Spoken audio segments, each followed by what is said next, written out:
episode 2 of the Sound Design Diaries. This time we're going to focus on risers using Brian Eno's Oblique strategies, as well as a new set of cards that I made just for this video. As you can see, there are a lot more of them, and these ones are focusing on the audio effects of Ableton. So just like last time, I will be drawing one of these cards at random, and I have to use that device as kind of the primary driver of the sound design, and I have to use the prompt from Oblique Strategies to inform my sound design decisions. Without further ado, give these a shuffle. Maybe one of these, and I will go with Redux. And over to obliquestrategies.ca, cover my eyes, and stop there. And we got adding on.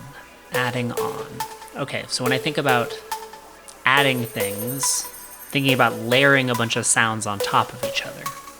We could also have like an increase in volume.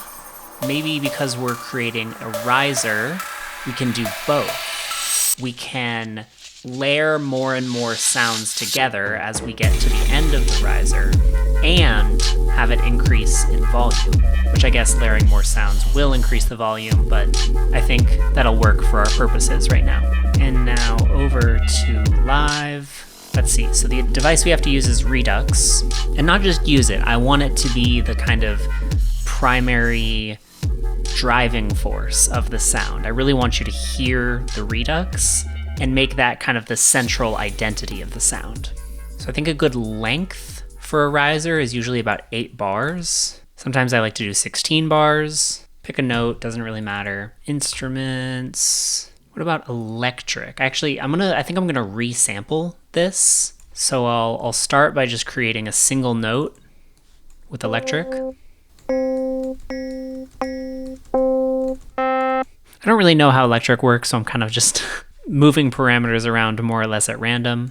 Okay, I think that's a good start. Bounce track in place. Let's give this a sampler and then chuck this audio in here. Create a loop.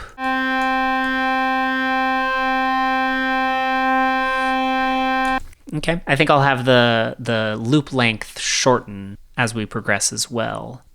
Which I know I can do.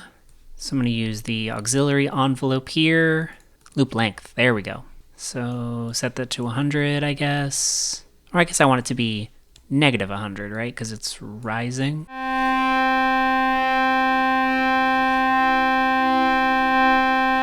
Okay. Okay, I'll actually make it just a little bit longer because it gets a little artifacty at the end there. Let's use the pitch envelope. I think I want to transpose the whole thing up.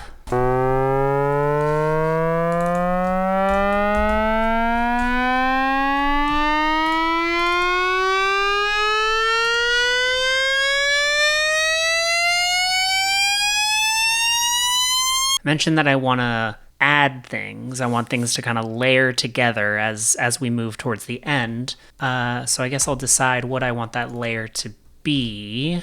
I have this little Zest device, which is actually a meld. You can see here, meld, which is only using the kind of non-pitched sound sources in meld. So you can see here, we get like a crackle. And then the random button obviously randomizes all these parameters to get all of these different kind of textures. And I think this will be a nice addition, especially towards the end of our sound. Let me actually just copy that here. And then I'll use a volume automation so that those crackly textures get added in as we approach the apex of our riser.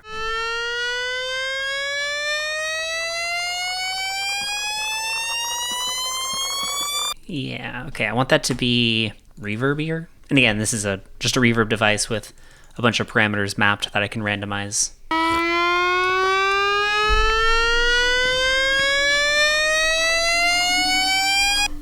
Give it a little bit of gain.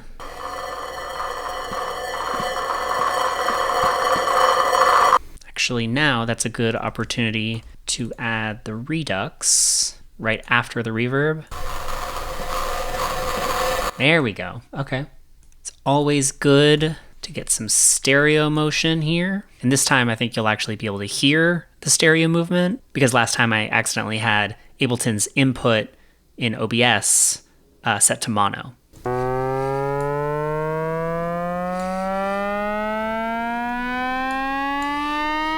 And I'll increase the rate. I don't want it to be that dramatic. I just want a very slight movement. But I want that movement to get faster as we approach the apex.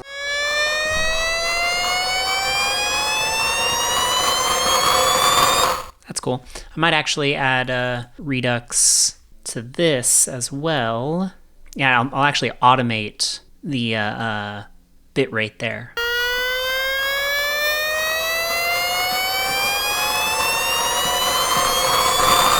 Yeah, one thing to keep in mind with risers is, especially when you're bit crushing stuff, is aliasing. So what happens is when you pitch something up really dramatically, some of those higher frequencies go past half the sample rate, which causes those frequencies to reflect back into the sound. Another thing about risers that I find really helpful is not really to think about them as only rising, right? Obviously it's easy to go, right? And create tension that way. I think what really helps a riser build tension in an arrangement is making it feel like it's far away and that it's getting closer as the apex approaches. Obviously, volume is an easy way to do this, but another great way is with reverb. Randomize some of those parameters. So I've grouped both of these together, so now they're both being sent into the same reverb. And with something like this, you probably want like a long tail, because if it's far away in a big space, then it's probably gonna have a long tail, and then use the dry wet as the sound approaches. Like this.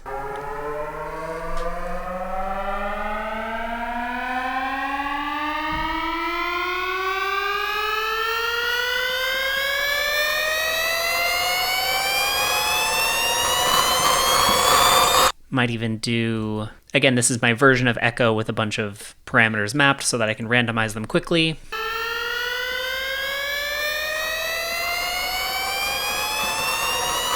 Oh, and I'll take the reverb level of echo down so it's less reverby. Okay, going back to the prompt, we were adding up. So I might even add something lower. I'll actually use an audio track here. I'll find a kick of mine.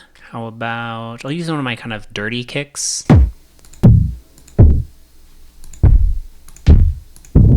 Soak it in reverb, super wet, long tail. Give it a little bit of gain. Bounce track in place, this nice long tail. Reverse it.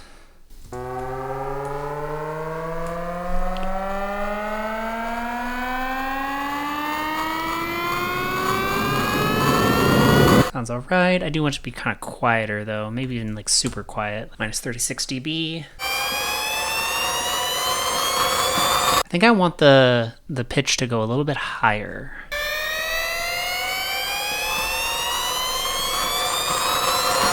Yeah, I'm getting some aliasing there. It's also important to remember the frequency range that your riser is occupying, because when I was first starting out, I would essentially try to make risers that swept across the whole spectrum. So started at like, 30 hertz and went all the way up to 10 hertz or 10,000 hertz. And that's just not really practical in a musical context because it's going to clash with so much of your other musical material.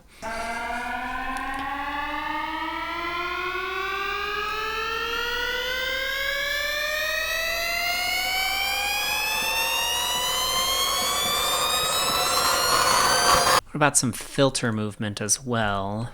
I really love the new like DJ filter. So I'll do something like this where it's kind of being low passed early in the sound and then becoming more high passed as the sound progresses.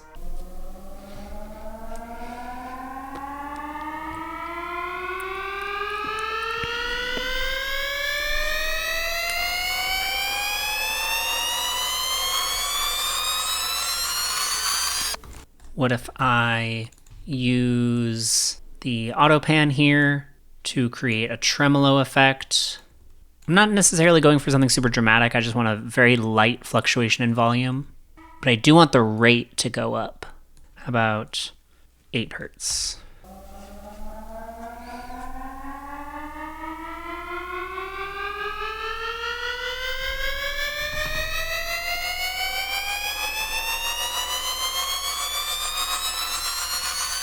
You know, the sound isn't particularly interesting at the beginning, so I want to see if I can add some processing. Let's see. You know what? I'll actually use the cards again. I'll pick a random device. Give them a shuffle. Let's go with Saturator. The cards have spoken. Yeah, let's put that early in the chain. And I think I'll do the wave shaper. I want it to change over time, so I'll probably automate some of these parameters. Oh, okay. Let's do that. I like that. LFO, where are you? Map that to the frequency.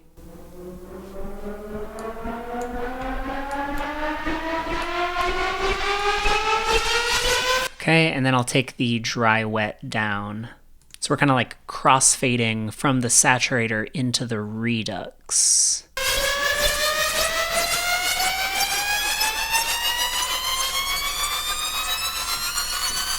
Those added frequencies are causing some aliasing I'm not loving. Maybe I'll just take the volume down a little bit. Maybe even filter out some of those highs at first and bring them back in.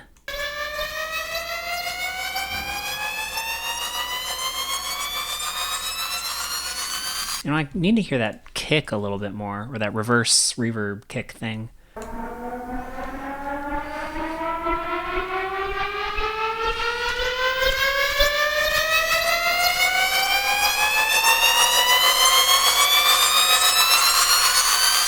One more thing. Just a little bit of a like kind of classic bandpass noise sweep right at the end.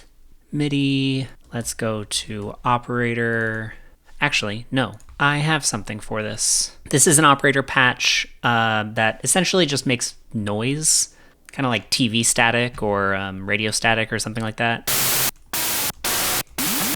And again, all of it's randomized.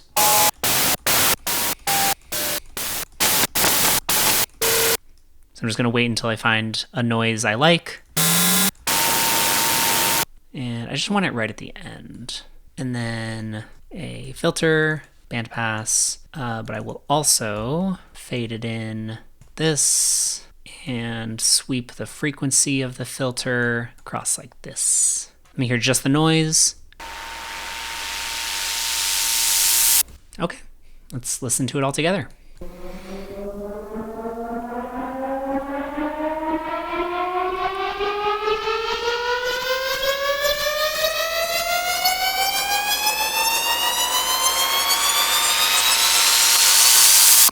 Okay, riser sound number 2 now. Got my cards, give them a shuffle, and we got chorus ensemble. And for oblique strategies, cover my eyes, and we got breathe more deeply. Yes, okay, I like this one. When I think of breathing deeply, like the sound of breathing deeply, like, right? It's all noise. And there's also this swell in volume. And also the cycle of a breath is quite long, right? It's not like a tremolo where it's like, whoa, whoa, whoa, whoa, whoa, right? It's kind of, it's, you know, like 4 or 5 seconds long. Okay, so we got a chorus. We need to breathe more deeply. Let's hop into live. So I think I'll use that noise device I shared as the primary sound here. Okay, let's get something random. And we want a deep breath, so I'm looking for something that has a lot of kind of low frequency content.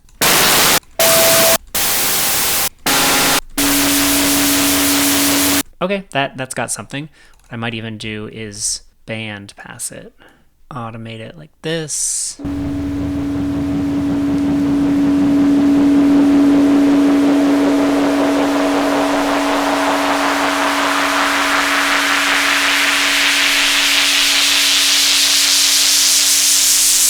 Neat. And we wanted to use chorus ensemble device, which I think actually is quite fitting with the theme of breath. I've been experimenting a lot with using high feedback in my phasers and my chorus type devices.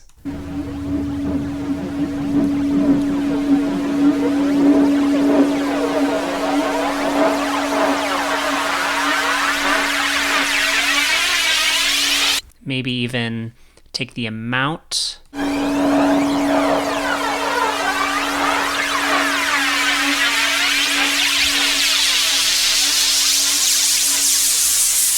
Okay, I also want to scoop out some of the lows. I do also want to kind of surgically remove this frequency right here. And we're breathing deeply, so I want to get my AutoPan device, set the phase to 0. We want long breaths.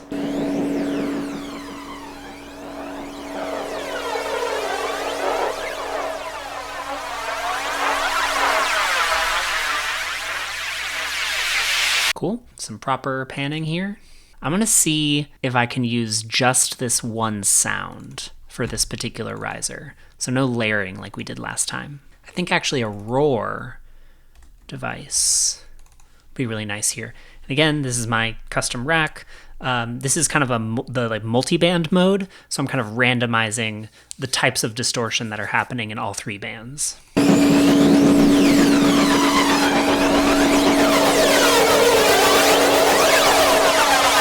Okay, I like that a lot. Some volume automation. I don't necessarily... it can go down to 0, that's fine.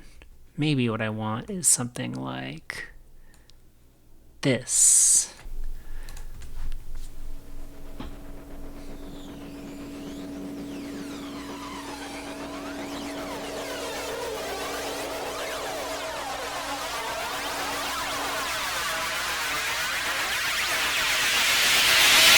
Okay.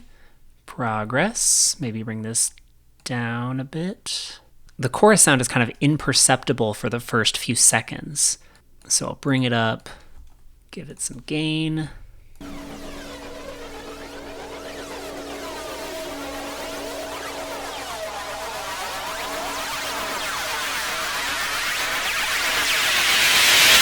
Definitely feels dry. I think I'll use a little echo device here.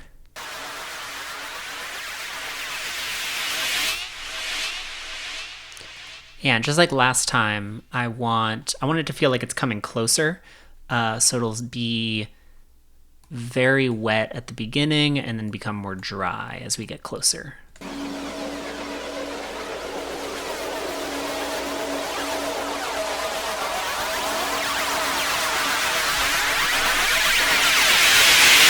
That's dramatic at the end there. Let's do that DJ filter thing again.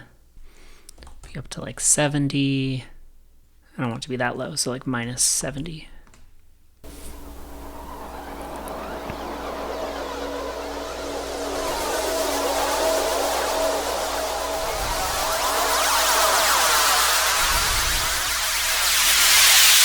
Mess with the volume curve just a little bit more. I'm gonna make sure this echo device is at 0% right when we reach the end, so it feels like the sound is right up on our face. Play with the resonance a bit on this filter. It still strikes me as very wide in terms of frequency, so maybe I want this bandpass to be narrower.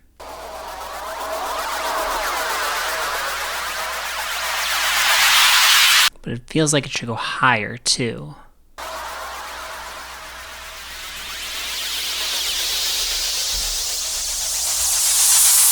Oh, actually, you know what I think will help a lot? Is if the band pass goes after the roar device.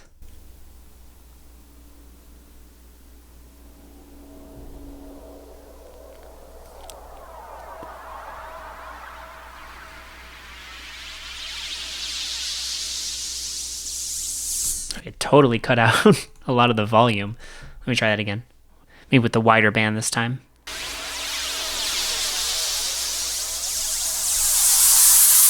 Definitely needs more gain. A little bit of resonance.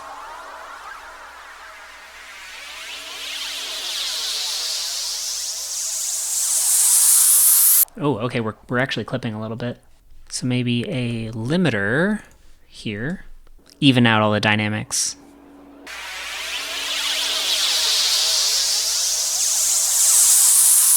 Okay, I feel like I'm kind of fighting this sound right now. It needs more of an upward movement, because right now it feels like a lot of its energy is coming from its increase in volume. So I think I'm gonna deal with that by using a shifter. Frequency setting. Let's try this.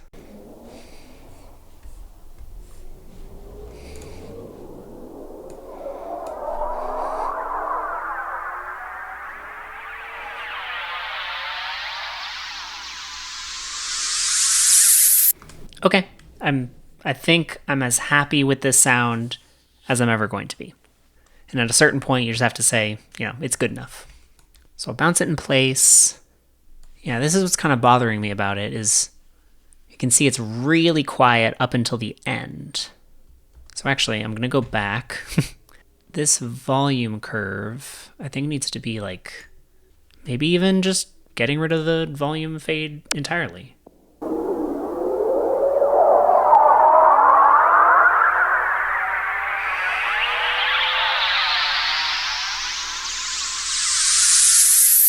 Okay, I gotta call it somewhere, and I think this is where we call it. So this was not the most satisfying session, if I'm being honest. Risers are deceptively tricky. Getting them to build tension over a long period of time in a consistent, directed way is quite challenging. Especially when you are making an attempt to make it slightly more interesting than just a sine wave that's going from 200 hertz all the way up to 20,000 hertz. So it may even be the case that I was doing a bit too much here, and maybe the lesson to learn is to pull back a little bit and let the sound breathe, and not worrying so much about getting all this complex motion in the sound. But one thing that we can say after having done this is that we have a unique sound now that no one else has. And I think that is always worth it.